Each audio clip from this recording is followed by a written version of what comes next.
real quick, your boy Marcellus got some huge news. NGW now has a streaming app. It's called NGW Unlimited. And you will get to see every show that we've had so far, complete NGW events. You got all the way from the beginning when we first started our first ever show. So don't forget, you'll get every moment, every hard fought battle, every match, every wrestler on our roster, all the wonderful things, all the way down to your boy personally showing everything. You get every episode of NGW High Voltage. I'm saying I am so excited for all of this right now. Every episode of the podcast 100% completely free. No catch, no nothing. And all you got to do is download it on Google Play, Roku, Fire TV, Apple Store. Now, I'm going to let you guys get back to the video. Deuces. Hello, everybody. Welcome to NGW High Voltage. I am the camera guy, and here with me is the loudest mouth at the commentary table, the Guido. How are you doing today, Guido? I am doing great. I've actually had such a wonderful day, and I'm looking forward to closing out that day, talking with the NGW faithful, talking with our guest, and and in all honesty, closing the day with wrestling, because a day without wrestling is a day wasted. I feel. I mean, closing the day with wrestling, that's the dream, isn't it? I mean, every Thursday we get to do that, so we get to live that dream, man. So. Oh yeah, and then usually every Saturday too. I know. Oof, we're getting closer and closer to into that good night. Yes, we are. Our next show was announced, and it's going to be Into That Good Night, the Rage's final match. It's a fundraiser for the Jeff Grade School in Jeff, Illinois. I mean, exactly. I mean, this is my first time going to be in Jeff, Illinois, but I believe that the NGW faithful travel well, and we're going to have a great venue. We're going to have a great show, and it'll be a great way to send off the Rage. Oh yeah, it's going to be my first time actually able to see the Rage in action. I mean, I've heard so much about them, and this will also be my first time calling their match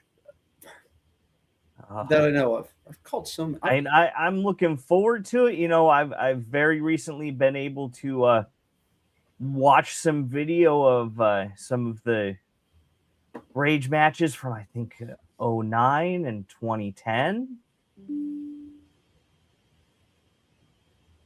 What's that look for? What? No, I'm just looking at the comments. Oh, my former co-host Scott Cross is in the comments. Hey, Scott. Yes. Scott, since you're in the comments, did you ever get to referee a Rage match? I don't know if he did or not. Hopefully he'll reply to us here in a little bit. But again, it'll be a great way to send those gentlemen off in style. Yes. In Jeff, Illinois on March 21st. I mean, it's that time. You're going to want to be tuning into High Voltage every week for the chance for some breaking news. We don't have any this week, but we're at that time period. I mean, I think we covered the breaking news, but but next week there's a slew of shows around the St. Louis area. Yep, I know you and I will be involved in at least a couple of those. Yep, I'm going to be in MMWA at the Historic South Broadway Athletic Club. Guido, you're going to be doing IEW in Grant City. Yes, sir. We're going to be breaking out the first ever Savage Games match. Scott Cross replied to us. He says, half the Rage, Iron Man, the Last Jeff show. Okay. Oh, all right. But and why don't we, kind of get right to it tonight here, Guido? Because No, you're talking I about want our us. guest, right? I certainly am. Why don't we find out where our guest is going to be on the 21st? So, everybody, please welcome Navi Kai to the program. Put Navi in the seat of honor. Hello, Navi. How are you tonight? Oh, so far so good. Thank you for welcoming me back to the NGW podcast. Oh, you're very welcome, sir. So where are you going to be on the 21st? Next Saturday, I will be at CHWA. CHWA. I've only been able to be at one of their shows once, but I greatly enjoyed my time there. I think we need you back. So what are you going to be doing at CHWA on the 21st? Next Saturday, I'm going to be in a tag match. My tag partner is Jake Prater, and we're going against the tag team champions, Sean Blaze and Garrett. Garrett Shanks, yes. So it'll be you and Jake Prater versus Switch Blaze. Yep, Switch Blaze. I've had the pleasure of seeing both those gentlemen in action, and I think you're in for quite the night. Well, I've been in the ring with Garrett Shanks before, but I've never really been in the ring with Sean Blaze. So I don't know what Sean's all about, but I know what Garrett's all about. Sean Blaze is kind of relentless in the ring, I guess is the best way to put it. So I say you're going to have your hands full there. Agreed. Yep. You got two big dudes. I mean, Garrett Shanks is about 6'7", 270 pounds, and Sean Blaze is about right up there with him. So maybe a little bigger at 285. Well, I have another big guy, but he's my tag partner. Yeah, exactly. I got Big Jake. Yeah, you've got quite the tag partner there. I've only been able to see Jake Prater in a handful of matches, unfortunately. Yeah, I noticed he's been through a lot. My heart goes out to him. Yeah. But, the man still got a lot of chopping to do. So. Oh, yeah. And I experienced his chops before. Was it 2 years ago at IEW in that Fatal 4-Way match? Oh, man, he chopped the hell out of me. He chops the hell out of everybody. There's a reason that they chant "Chop Prater Chop." Man, he chopped the hell out of me. I don't think I've ever experienced that much of a chop more than probably Jake's.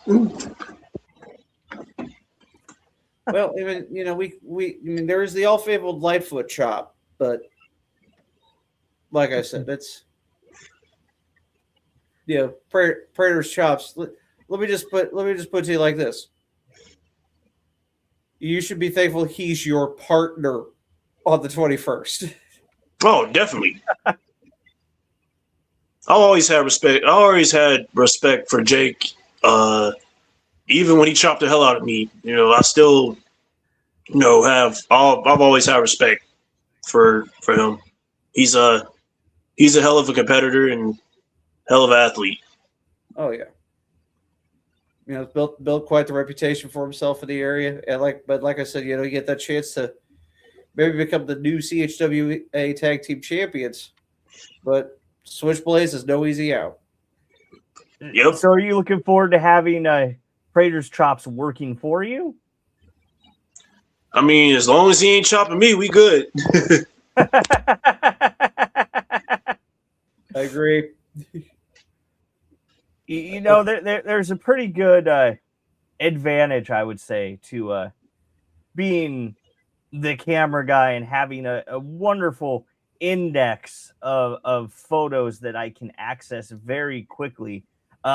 based off of talent on my website, and that would be that I can pull this up extremely quickly. I was just talking about this one 2 years ago.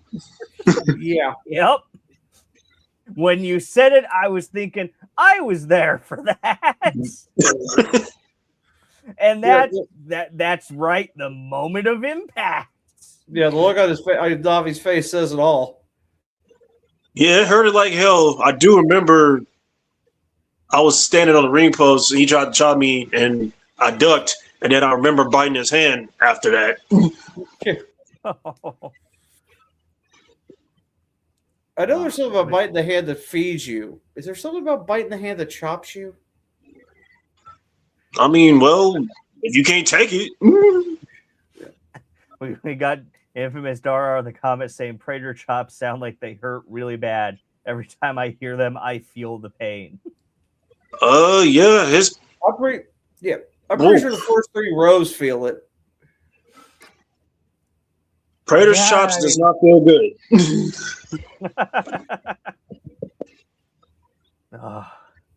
So Navi, where else? I mean, I know that we saw you just last month in NGW. You had a big match there. Yep. You went up against Logan Ridge, right? Yes, I did for the Lightning Division Championship. Yep, you were the new reigning defending Lightning Division champion, Logan Ridge's first title defense opponent. And I gotta say, you put up a really good fight. That's all I can do, and that's the best thing I can do, for the audience. And I want to prove that I'm believable and that I'm championship material. Now, Dardar in the comments saying that you were robbed. Now, and I was actually just about to get to that. I believe it's because a lot of people believed your foot was on the. However, we saw from a separate camera angle that there was air between that your foot had not made contact with the rope, unfortunately, and so that's why the ref counted 3. Was that? Do you feel like that was like a bit of a mental slip, or what? How did you think you had your foot on the rope at that time? I know for a fact I didn't have my foot on the rope because I know it made it seem like my foot was on the rope because I have long legs and I'm not going to make an excuse about it. It was the call, even though it looked like my foot was on the rope. The ref was just doing his job, and I can't knock him off, for that. Yeah, we've got our sound engineer Jason Heath in the comments saying that that even he was confused, but it did look confusing to most people but I'm not going to make excuses about it. I'm not going to be angry about it. It happened. All I know is if I get an advantage of being the camera guy, I can see that from the front crowd perspective, it definitely would look like your foot would be hitting that rope right there. But yeah, exactly. And like I said, that was that like the crowd. That's what the crowd saw, and that's what myself and James Allen Marks saw. So that's why we got that other camera. We saw that other camera angle where it was, unfortunately not there. And I hate to harp on this, but because, I mean, you have to believe that you've been there once. You'll easily be able to get there again, right? Definitely. I definitely want another shot for the Lightning Division Championship. and the fans are definitely behind me, and they want to see me take the gold off of Logan Ridge. Yeah, and I mean, and then there was that was after the fact, where Logan took some extra liberties after the fact. Is that giving you more motivation to get back in that get another title match against him? Yes, definitely. Because I know after the match was over, he threw me out the ring. And luckily, the referee was right there stopping me, because otherwise I would have ripped that stupid mustache off his face. Oh, But I'm highlighting that question, and I think you just I think Kimberly had it from our fan Logan X Rees, or Lauren. I'm sorry, Lauren X Rees. She's asking the question: what wrestler gives you the most motivation?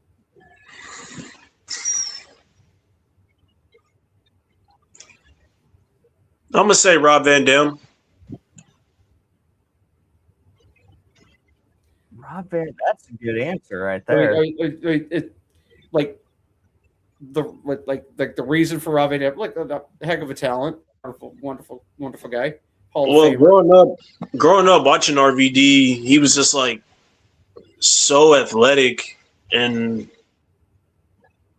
he like had like cool moves, and like really RVD was like the guy who really inspired me on to become a wrestler, and he's like one of my top 3 favorite wrestlers. I'm not going to argue with you if you've got your picks, like the man said, no one gets higher than Rob Van Dam. So Nope. okay, Even it's another wrestler who gave me the most motivation.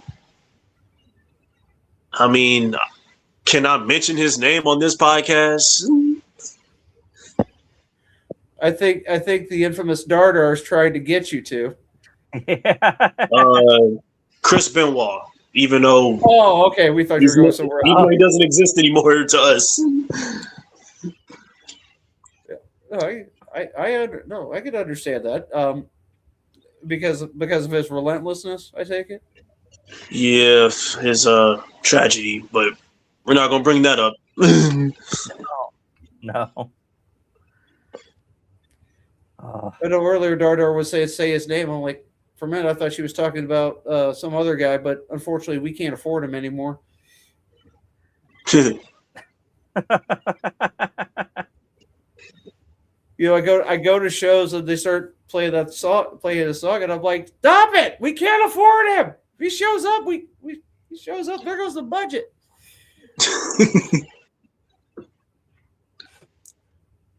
Dara's saying that she's going to get us to say it. I mean, well, I guessed it before. But so okay. As far as people on the NGW roster, we know you want another shot at Logan Ridge. That's a given. Yep. Is there anyone else you're looking forward to on the NGW roster, or even in the Midwest scene? Because it's pretty broad now. Definitely. I definitely want to step in the ring with Tobias. I definitely want a rematch with Donnell Benjamin. Definitely want a rematch with Marco.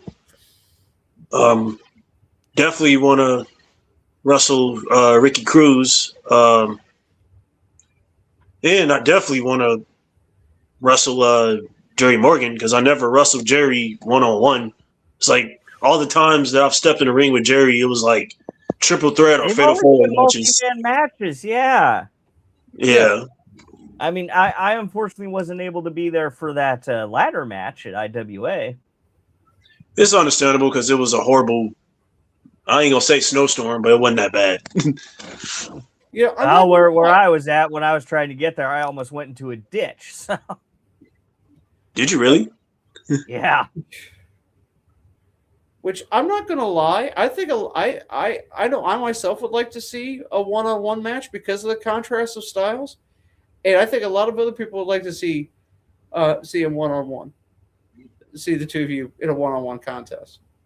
Yeah, I definitely would love to wrestle Jerry one-on-one because it's like all the times we've had matches, it was always triple threat and fatal four-way matches. And I'm like, when are me and Jerry gonna be one-on-one?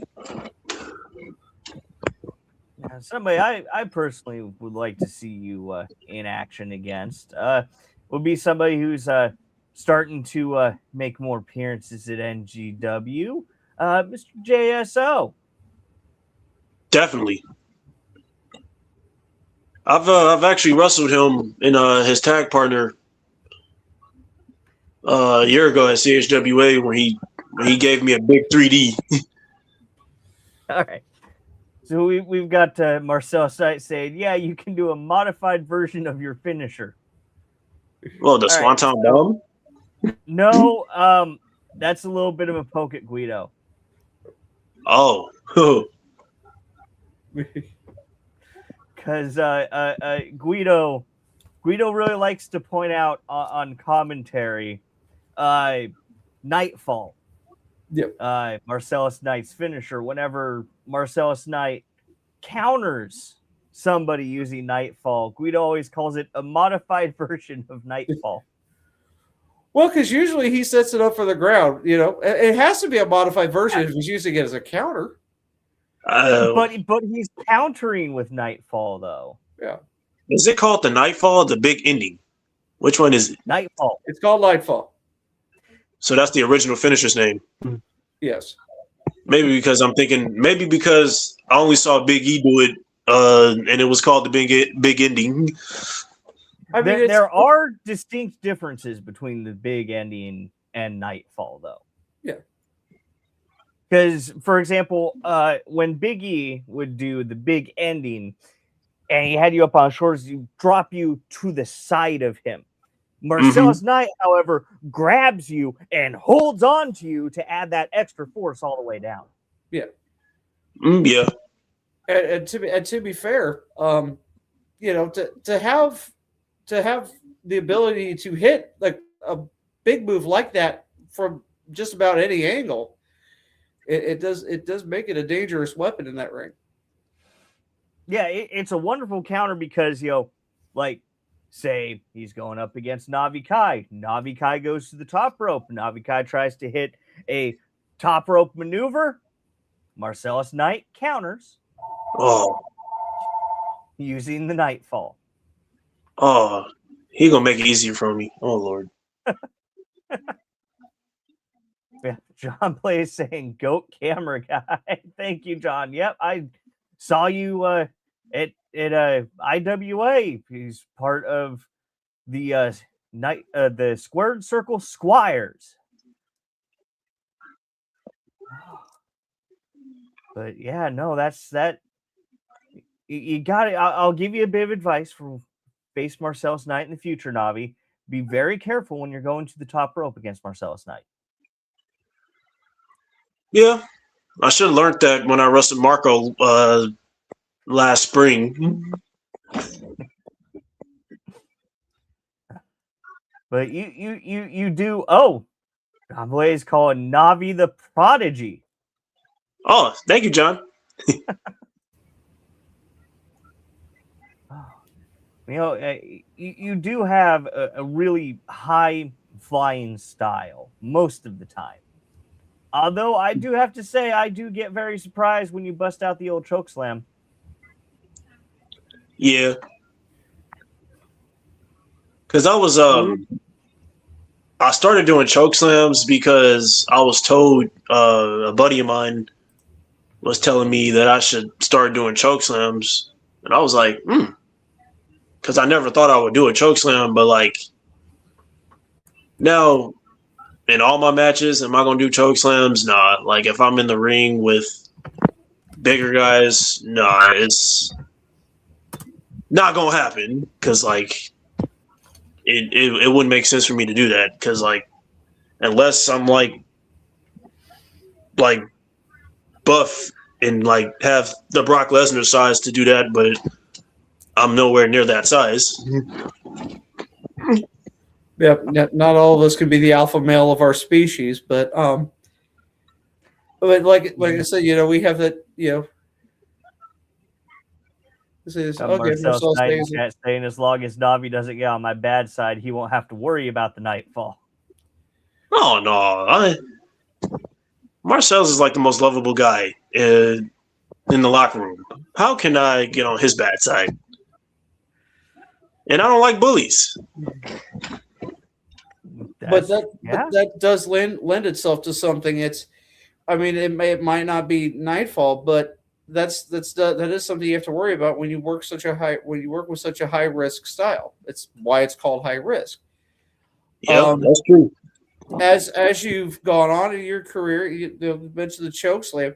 Is there like anything else you're working on in your game to kind of not have to rely so much on the high risk moves?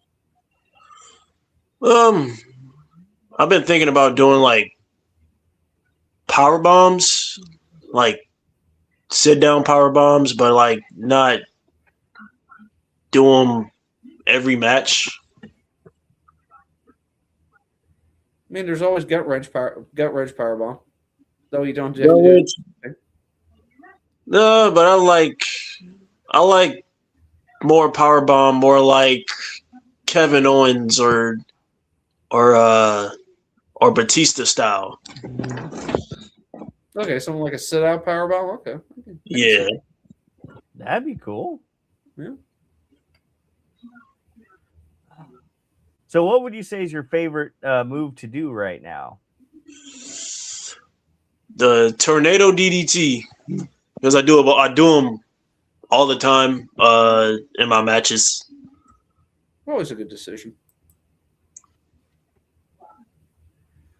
That's a good one. But you do one thing that I will say to you is that you are a high flyer, but you also have a pretty good ground game too. Yeah, my high flying styles is like a little bit different because I don't do a whole bunch of flippy stuff because that's kind of not my style. I don't want to do all the flippy stuff like I'm doing gymnastics or anything like that because I don't trust myself to be doing all those flippy stuff. Well, I don't mind doing the flippy stuff. You said, huh? Why wouldn't you trust yourself to do the flippy stuff? Well, because I just don't have that much of a good balance. And it's like other stuff I'm comfortable doing. Like I don't mind. I love doing suicide dives, and I love like diving off heights, stuff like that. Clark has to say it's not the fall that hurts; it's the sudden stop at the end. Yeah, stuff like that. Yeah, that, and you kind of have to know, as a wrestler, you have to know what your body can do. I mean, exactly. I used to have a T-shirt that said I'd be unstoppable if not for law enforcement and physics. So that's it kind of goes into that. Yeah, that's good. Yeah, the main part is just listening to your body. Yeah, you have to know what you have to admit there's things you just can't do. Like I can't do a 630. Claire Castle saying, "You know how dangerous we'd all be with zero self-doubt." Oh, shout out to Ricochet for doing that. Yeah, he can keep it.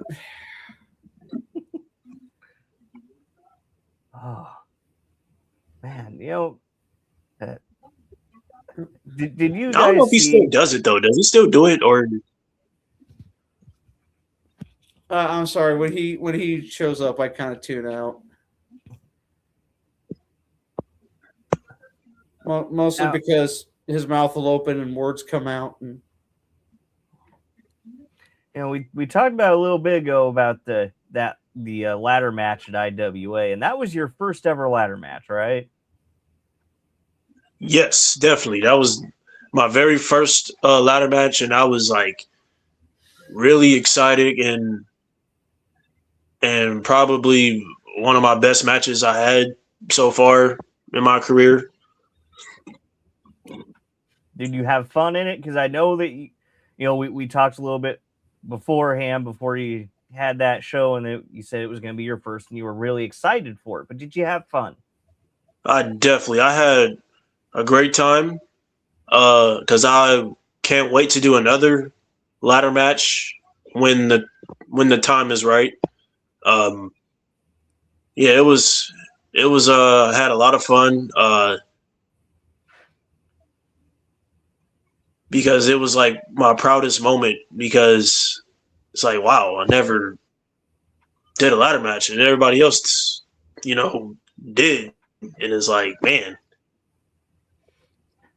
because like in wrestling, I've always loved watching ladder matches. And I mean, I was a little nervous, but I did my best.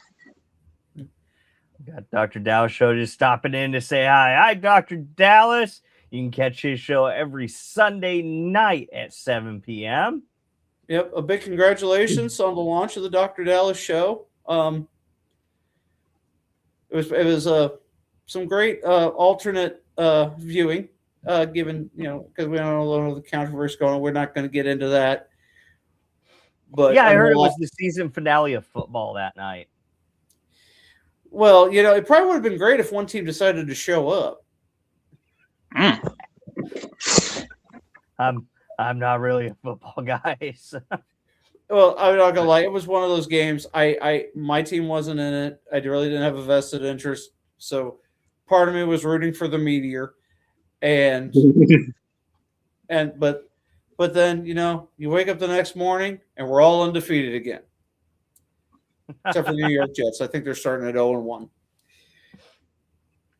So another thing I haven't had the chance to talk to you about since then is, you at one point told me that a ladder match is one of those matches that's on your match bucket list, the type of match that you want to do and want to be a part of. What else is on your match bucket list? Steel cage. Everybody says a cage match. Well, definitely it worked. It fits well for me because it makes it seem like I'm at a zookeeper. Clark Castle, no hesitation in that answer. Exactly right. I mean, straight to it. Yeah, I would love to do a cage match. So, what is the appeal of a cage match to you as a wrestler? I know the appeal of a cage match to me as a photographer, but I don't know the appeal of a cage match to you as a wrestler. The appeal of a cage match to me as a wrestler is stepping in the ring with more height. A little more height. I'm going to say appeal to me as a wrestler for cage matches is stepping in the ring with your all-time greatest rival, knowing that y'all been feuding for months, and it's like you can't stand each other, and it's like you're stuck in a cage. You're stuck in it's like you're stuck in a cage like an animal that's just ready to kill each other and hurt each other and just just beat the living hell out of each other, and then just winner or loser goes home happy. Now, we do know that different companies have different rules for cage matches.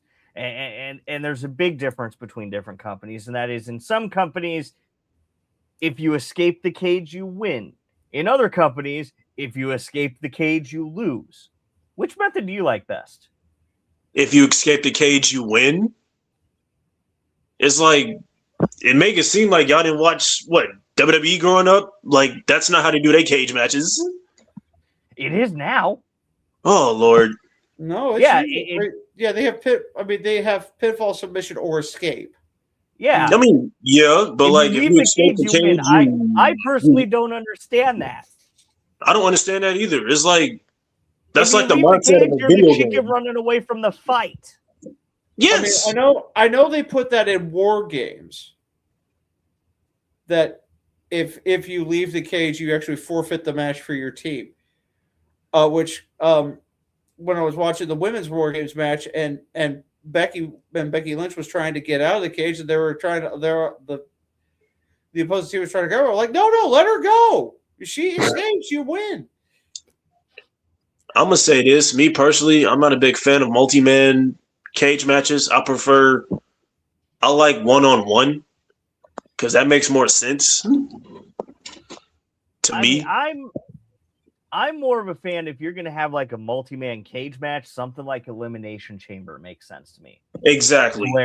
To where you have people entering at a pace. Exactly. That's the type of cage match that makes more sense instead of like you're in a triple threat or fatal four-way cage match and like someone's climbing up the cage and then they win the match. And it's like that to me is the mindset of a video game. Yeah. No, if there's a multi people in a cage match type situation, it should be an elimination type situation. Is my Exactly. feeling. Elimination Chamber. Yeah. I'm not gonna lie. I've always loved the war games concept. I mean, that's a good concept too. I mean, with the most unique aspect about that, always that it's 2 rings, so you have more area to play with. Yeah. And you know, when it was originally created, it was a way to get all 4 horsemen in the same match. So, you know, that's the thing where you're fighting a faction. That's the end all be all match. That, and you know, Regal showing up to announce it. Now we know what matches you want. What's the type of match that's definitely going to make you think twice before putting pen to paper and signing the contract? Are you talking about like a match that I refuse to do? Basically, or one that's really going to make you think. Do I want a match? I know a match I definitely don't want to do, and that's a death match. Wait, are we talking the American version or the Japanese version? Probably either. Both. Yeah, both. Yeah. Because I was never a fan of like seeing people get hit with light bulbs and putting their body through glass. It's like it's not worth it to me. Yeah, no light tube. I've seen I've been in shows where once the light tubes come out, I'm done. So we've got Dardar asking like ultimate dream match, like in Hey Navi and NGW, who and what match would you want to face in the future? So we're taking not just opponent, but match type. Just absolute across the board dream match. Like gimmick match wise? Yeah. That's what I'm guessing, yes. Me personally, my 2 would be ladder or steel cage. But against who? Yeah,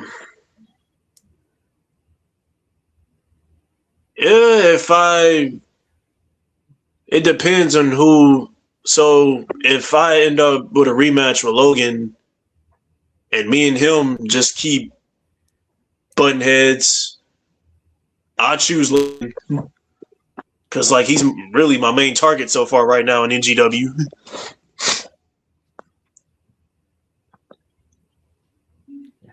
Have Josh Summers. What's up, fellas? Hope everyone's having a great night. I am having a great night, Josh. Navi, you having a great night so far? Oh, definitely. And Guido, you having a great night? Oh, like I dude, we get to sit here and talk about wrestling. That's the best part. Exactly. I love talking about wrestling. Exactly. We also have the infamous Donde Estoy in the chat saying, hooray! Donde, where have you been? You know, that's been the around. ultimate question of every week. Where is Donde? On the And road. Claire's saying he's been on the road. Oh, And On the I am road very or in appreciative the of her road? efforts That's to the keep him question. there. does he know where he's going? He don't know where he's going, and only God knows where he's been. Well, I hope he don't get stuck somewhere. I mean, it's always kind of surprising when he actually makes it to a venue, the correct venue, on the correct day, in the correct town. Well, somebody gotta watch him. Yeah, I mean, we've been having some problems because, you know, we did assign Donde duty to Scott, and, you know, unfortunately, Scott retired, so Scott's not on Donde duty anymore. Oh, poor Donde. Dara saying, every time I see that Navi has a match in NGW, I make a sign immediately, and I enjoy talking to him during intermission and just supporting him. Oh, thank you. I love talking to you too, and you supporting me brings a joy out of me. It's nice. It's nice to know that Darter supports somebody. Oh, definitely. Darter makes wonderful signs. Yes, she does. I'll say she makes like one of the best signs. No, I'm not gonna lie. You know, although she's still doing everything she can to make sure my phone is taken away from me before every show. So yeah, you do know you are aware of that rule officially in the NGW bylaws, right, Navi? Yes. Okay. Yep, the most powerful thing in NGW. Myself. Sounds like you got a hydrophone. But, you know, I'm kind of glad that Dartar brought up, you know, intermission and supporting you, because, you know, the best way to support an independent wrestler is by visiting their merch table. And you have a very interesting item at your merch table. Yep. Very unique to you. Yeah, all I have is just since I'm a forest guy, I just walk around with a leaf necklace because, like, I don't really sell T-shirts because it's like I'm outside in Mother Nature. You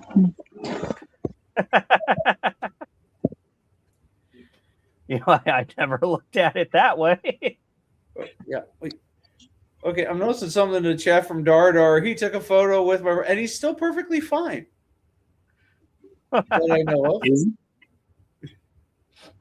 But, you know, it's in, you know, I want to bring up your wonderful merch, because your wonderful merch has been a bit of an inspiration to me. It has. It has. It most definitely has. You know, it's been an inspiration for my absolute favorite segment on the show, a segment that we like to call, oh no, it's not playing. It's not.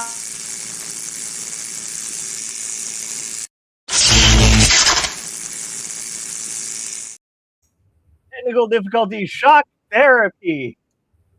Now, right? We got to work on that next time. If this keeps up, next time you might have to pull start it. Yeah. But for anybody new, the way that shock therapy works is we ask our guest a series of 3 questions. They get 2 out of the 3 questions right, they win a prize, which will be a signed poster at the next NGW show. And tonight you're going to be playing for Lauren. And I did see, before we get into it, I did see messages from some previous winners who unfortunately will not be able to make it to the next NGW show in Jeff, but do not worry. We will still get those posters to you either at the next NGW show or another show that you happen to be at that one of us is at. We'll be able to bring your posters to you. Yep, we'll find a way to get it to you. Yeah, we always find a way. Yep. Dar saying you won't be able to get a poster. Aw. You will still get your poster, though.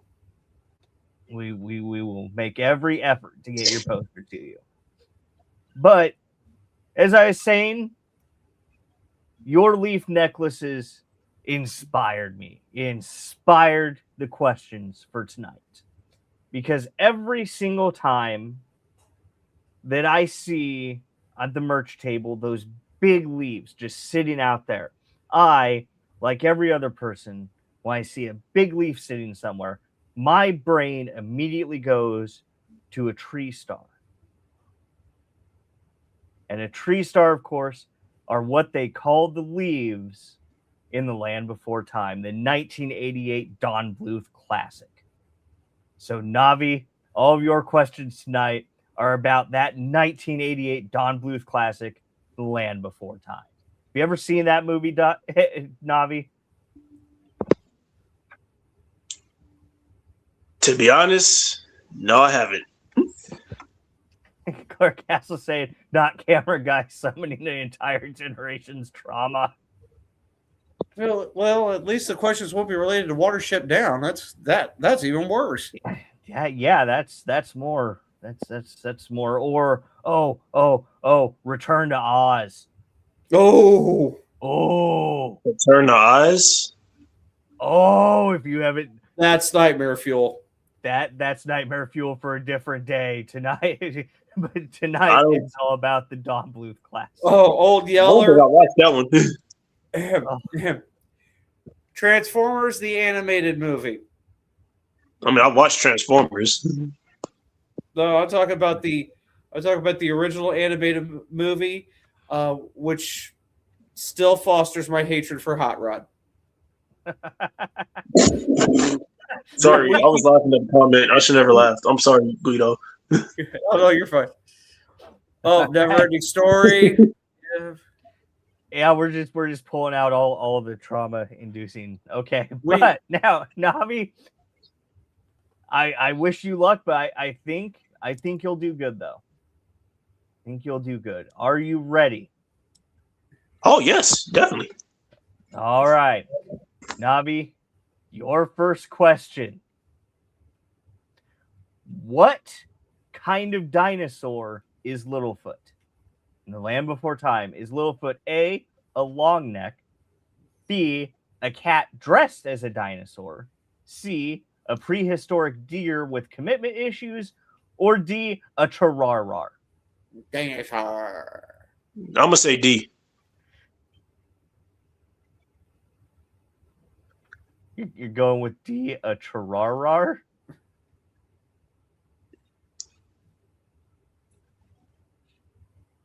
It's either D or A.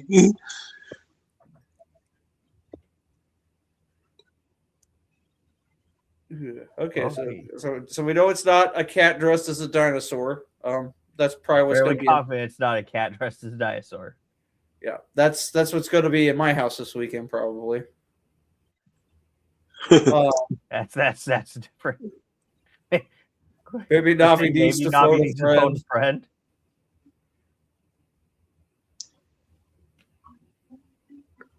I mean, can I change my answer, or is it too late? Oh yeah. You haven't. I didn't hear anything. Answer yet. I didn't hear anything being locked in. I didn't see anything being locked in. I'm gonna go with long neck. Go with A, long neck. Final answer. Yeah. All right, you're going with A, long neck, and it's a long neck dinosaur. Yes. Great. Now I'm going to be doing that meme like all night now. What meme? The dinosaur. And now I have never heard. All right, so now I gotta ask though, what does everybody envision when you hear Tararar? Tararar sounds similar. It sounds similar to Chihuahua. Yeah. No, it's a Tararar. Oh, Tararar. Is that one of those new Pokemon I haven't heard about? No, so Never mind. I don't watch Pokemon. do you guys want to see an image of a Tararar? Is that so? That's a Pokemon character. No, I don't know. I'm Pokemon just character. guessing here, dude. I'm so. Isn't that the most So I terrifying know it was a Chihuahua. thing you've ever seen? Where the hell have I been? That is the most I'm too old for this terrifying nonsense. thing I've ever seen. Well, to be fair, I got somebody to get a picture of Charlotte Flair and replace her head with a Charizard. Oh, Oh Lord. wow. See, that's why you don't take selfies with Guido. All right. Navi, you have 1 down, 2 to go. You just have to get 1 more right to win that signed poster for Lauren. Are you ready for question 2? Absolutely. All right. Question 2. What do the dinosaurs call the place they're trying to reach in A Land Before Time? Is it A, the Danger Zone, B, the Great Valley, C, Dino Disney World, or D, the Unlimited Leaf Buffet? B. Is it B? Yeah. B is in boy. Final answer?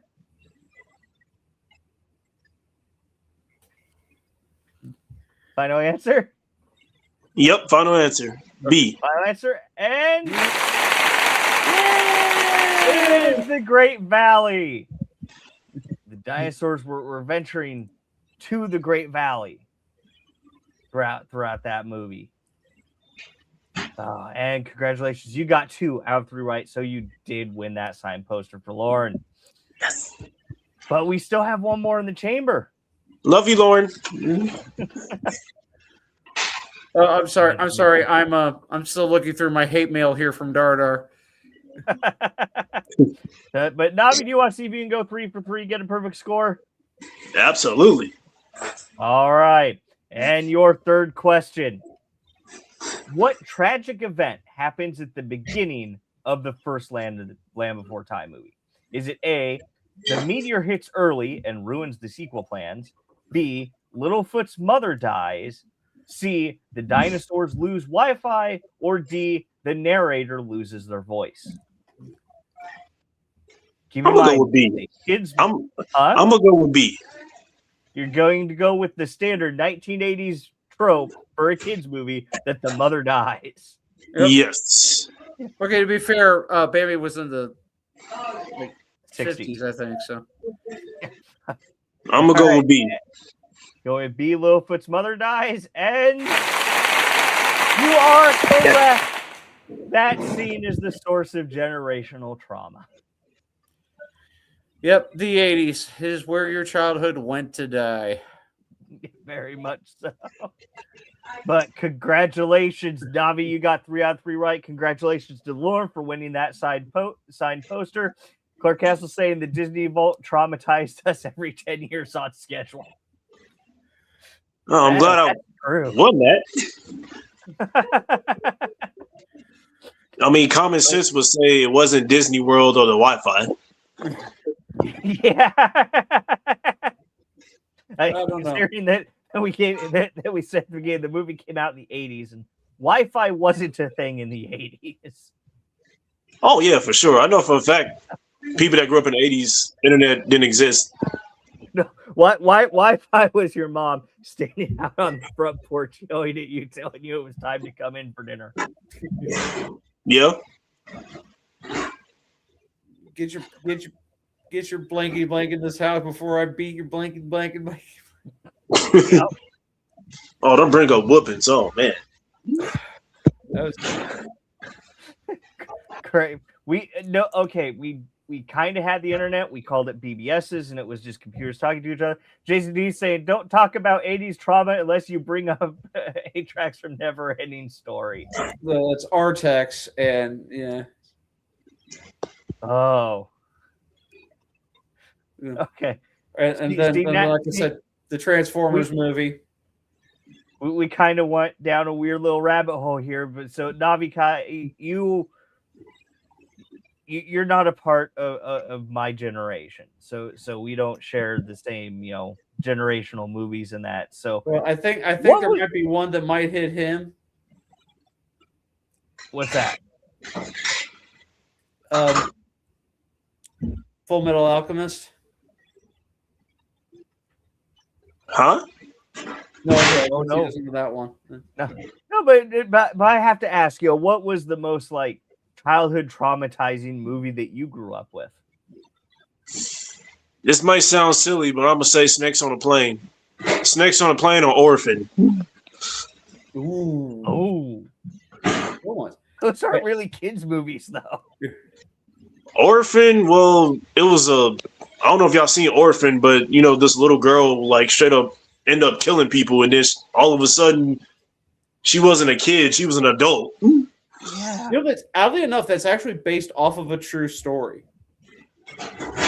That is? Yeah. What? How? Really not so much the horror elements, but there was this was literally a fully grown woman. I think she kept doing it until she was like about actually like in her late 20s. But So it's a real life Esther? yeah, looked like a little girl. Yeah. Oh Lord. I think she was adopted with 3 couples. All right, so we have Lauren in the comments here. Try to start a fight. Okay, so her opinion. This is back to Never Ending Story. Atreyu caused Artrex's death. Fight me. Okay, I'm gonna need a little bit of a refresher. The horse died because Atreyu was sad in the Swamp of Sadness, right? Yeah. Well, Okay. well, Artex was sad too. That's what caused his. Well, Artex was sad because he was sinking into. Makes sense, But no, it's not like quicksand where movement caused this. It was a swamp of sadness. right. It would. Can I just go back to blaming Hot Rod for Optimus Prime's death? Which is why I can't watch a Judd Nelson movie and Hot Rod Rodimus Prime, whatever. You know, there's a reason why all I can say is there is a reason why in the animated series Optimus Prime had to come back, because between Hot Rod and Optimus Prime, neither one could lead a horse to water, let alone the Autobots. Carcast saying, "All right, oldies, we're confusing the kids." And another thing. But so, I gotta go to something that I haven't actually really talked to you about yet, Navi. In that, it's going back to your childhood and growing up. Or growing up, done. Can you repeat that? I didn't hear you. At one point, you'd said that one of your favorite wrestlers at one point was John Cena growing up. Yes, and I'm wearing his T-shirt. Yep, and I saw that there, and I haven't yet gotten to ask you about your feelings towards his retirement. I did cry when I watched his last match with Gunther, because like I watched John my entire life growing up. He meant a lot to me growing up, and he had a major impact on me as a child, and I was so grateful to watch his last match. I can't say I watched his first match on SmackDown with Kurt Angle because like I was only a baby, but yeah, but John he meant a lot to me growing up. He made my childhood awesome, and I'm so grateful that he stayed with WWE as long as he could, and I'm so grateful that that he was able to put a great performance on his last match a couple months ago. It made me sad, but I hate to see him go, but we all can't do it forever. No, we can't. And I thought the ending of that match was great and perfect, to be honest with you. I saw the look on his face. He was like, I don't want to do it.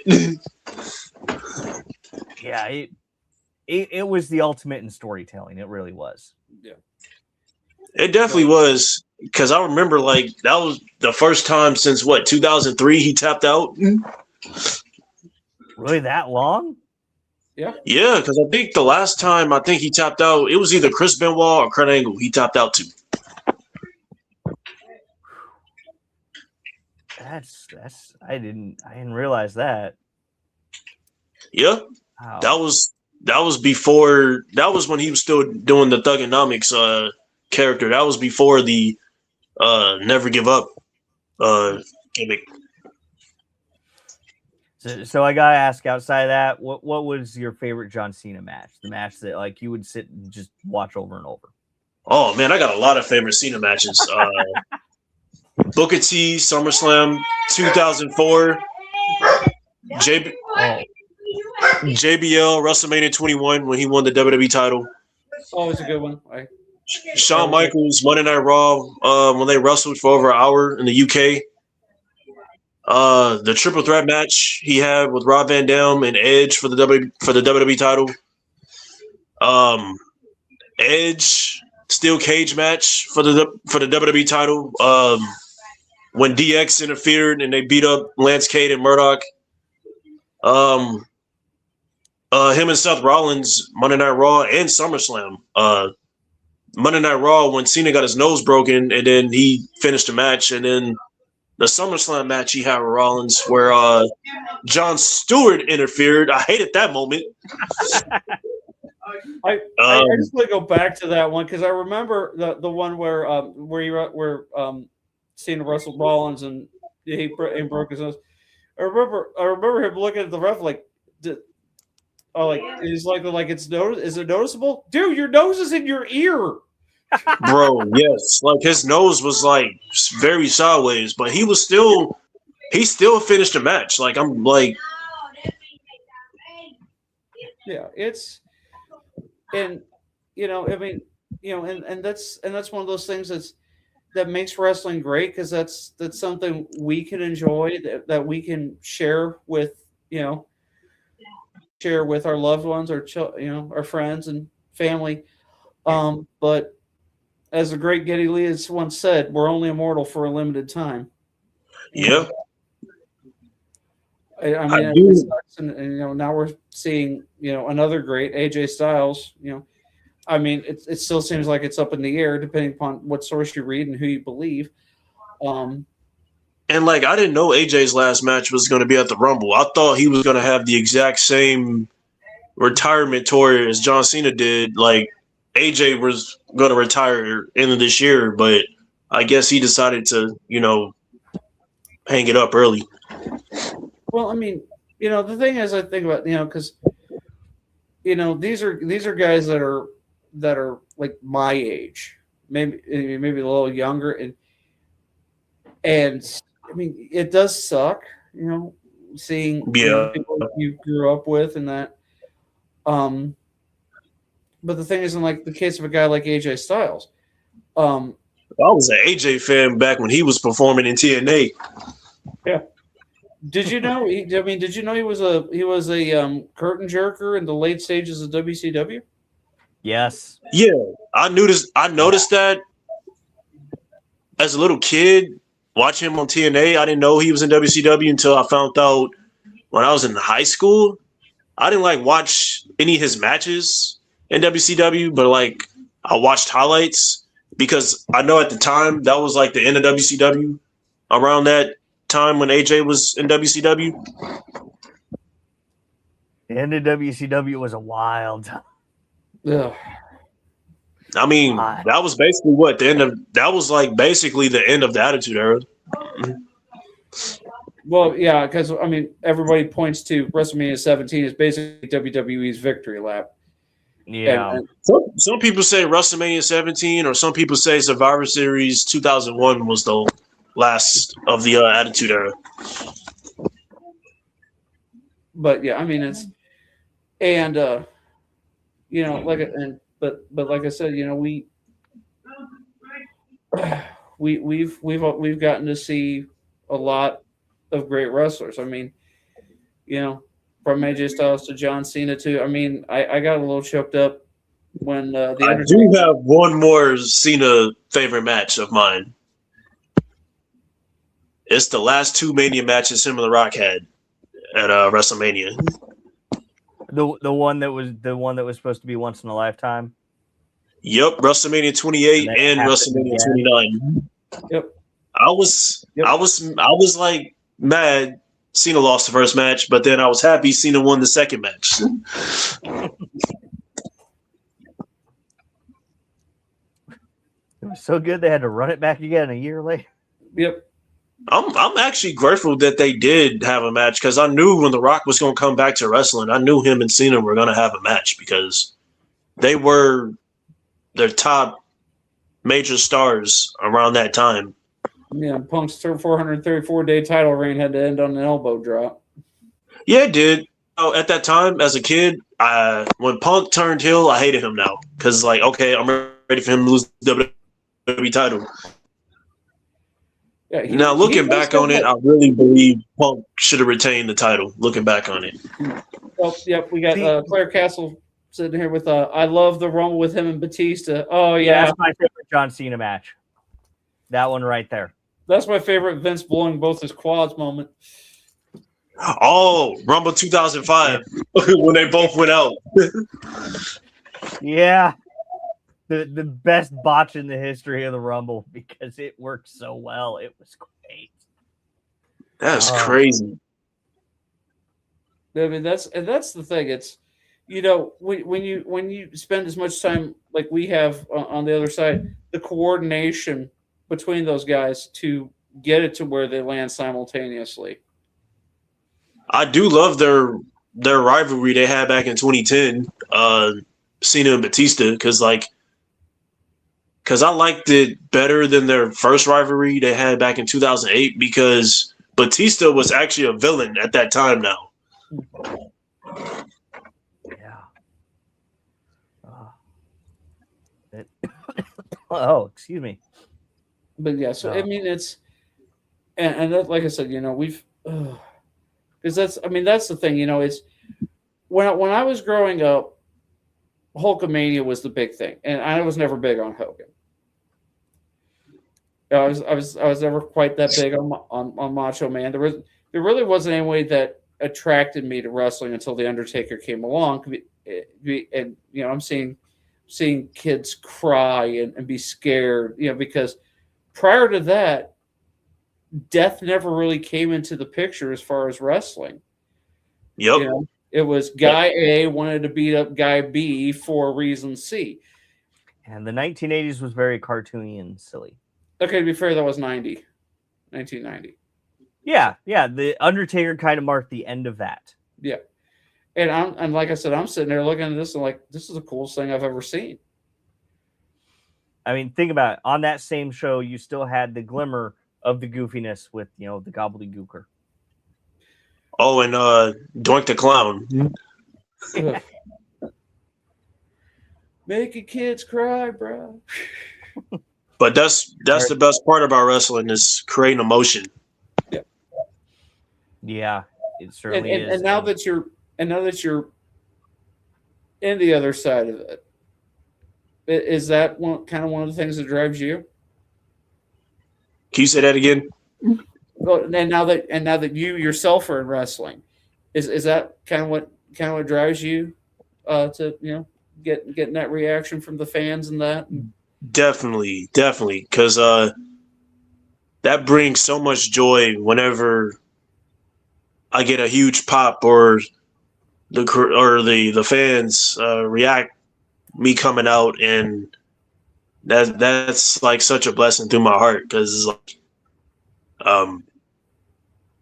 because I love performing for the fans, and then whether they're cheering me or booing me, I just love hearing that energy, and it makes me feel good because I was that fan, sitting in the back row or middle row, every wrestling show I went to, every WWE show I went to.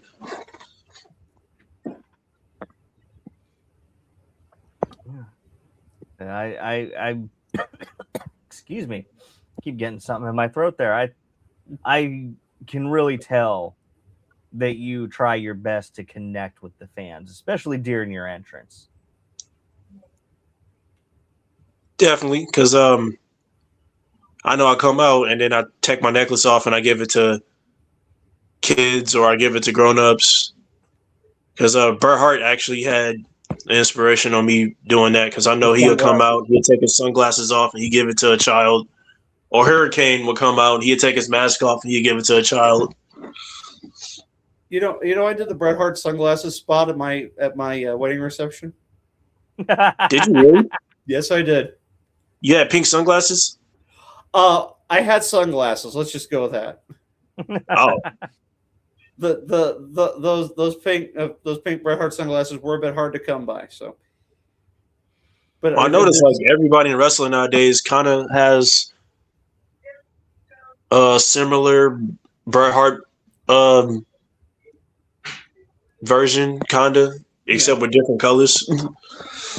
I think he does still sell those on his website. So, does Bret really? Yeah. Last time I checked, I might have to check again after we get done here.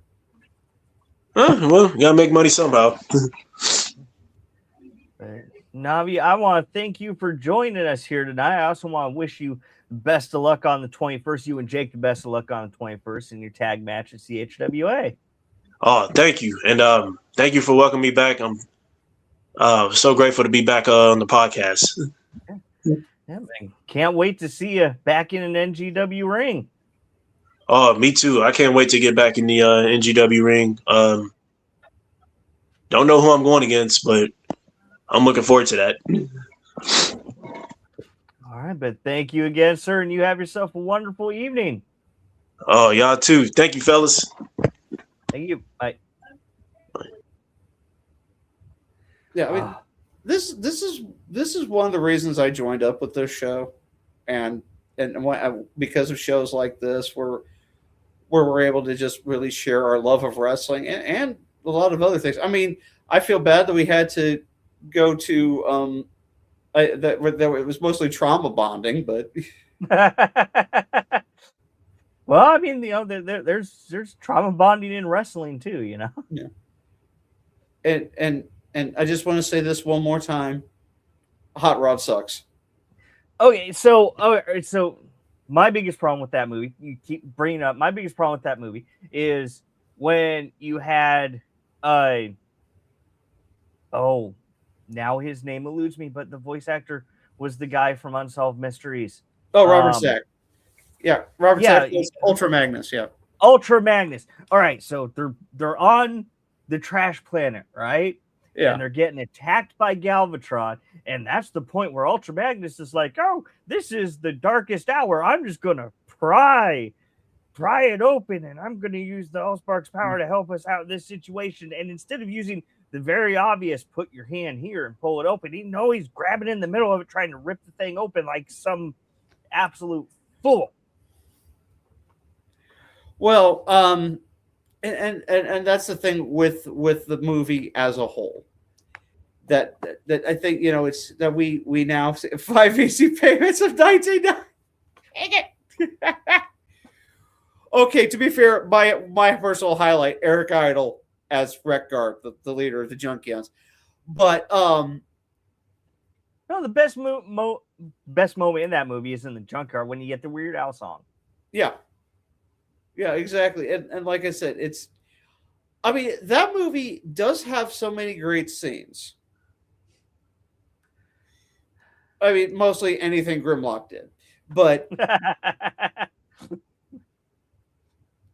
because I'm not going to lie, in the comics, you know who took over most of the time when Optimus had an issue and got blown up or something?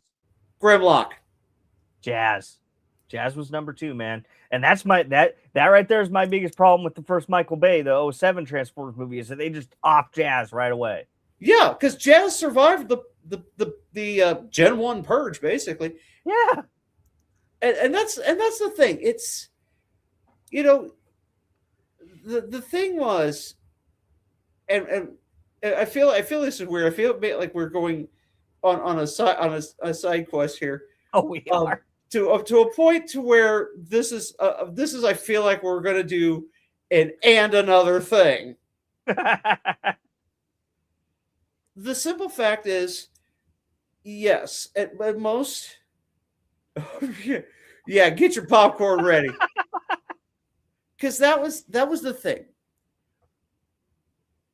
Most of our 80s cartoons were basically 30-minute toy commercials. Yep. You know, That's Masters exactly of what the they Universe, G.I. Joe, Transformers, Thundercats.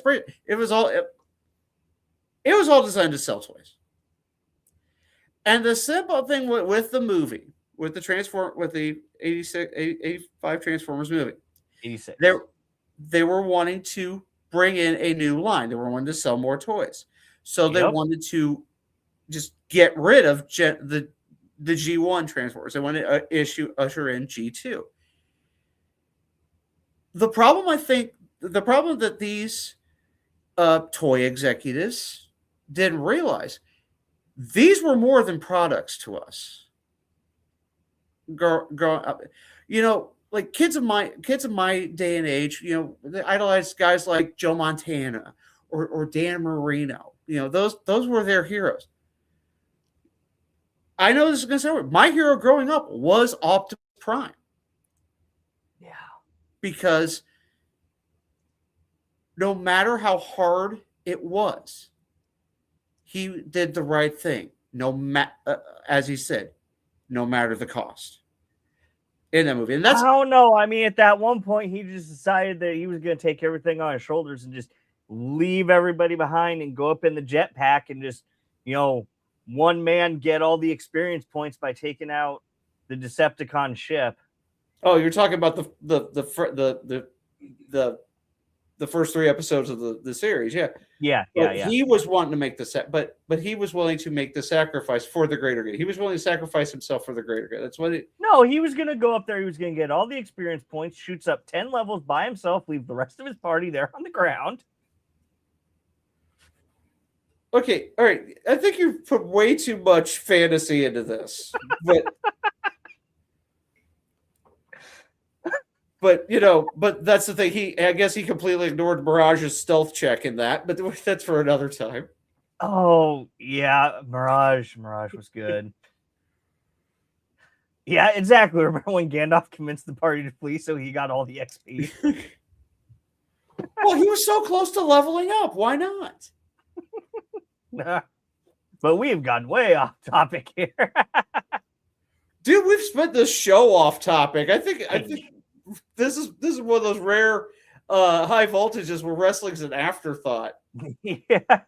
But I definitely want to thank everybody for joining us here tonight. I also want to thank our sponsors, Nick's Home Decor, Needful Things Boutique in Muscoda, Illinois, the Ringside Buffet in Mount Vernon, Illinois, ATS Collectibles in Smithton, Illinois, and our wonderful partnership with the Dr. Dallas Show. Make sure to catch them every Sunday, 7 p.m. Central. And want to make sure that you give us that good old top rope elbow drop on the like button, share, subscribe, ring the ring bell to get notifications. I think that's everything, isn't it, Guido? Well, and if you haven't done it by now, 1, shame on you. 2, you can catch this at every episode of NGW High Voltage on NGW Unlimited, available on Google Play, Apple Store, Roku, and Amazon. Roku and Amazon Fire? Amazon Fire TV, and of course, the website, ngwunlimited.com. We have that 24/7 random stream of matches. You just want to hop in, got a few minutes, watch a match, go for it. And we've got plenty of, updates and, exclusive content planned for the future. And Dardar, I'm sorry, we're not going to say his name tonight. Joe Henry. Oh. Okay, I didn't have to break the bank. Okay. But again, everybody, thank you for joining us, and we will see you here next week.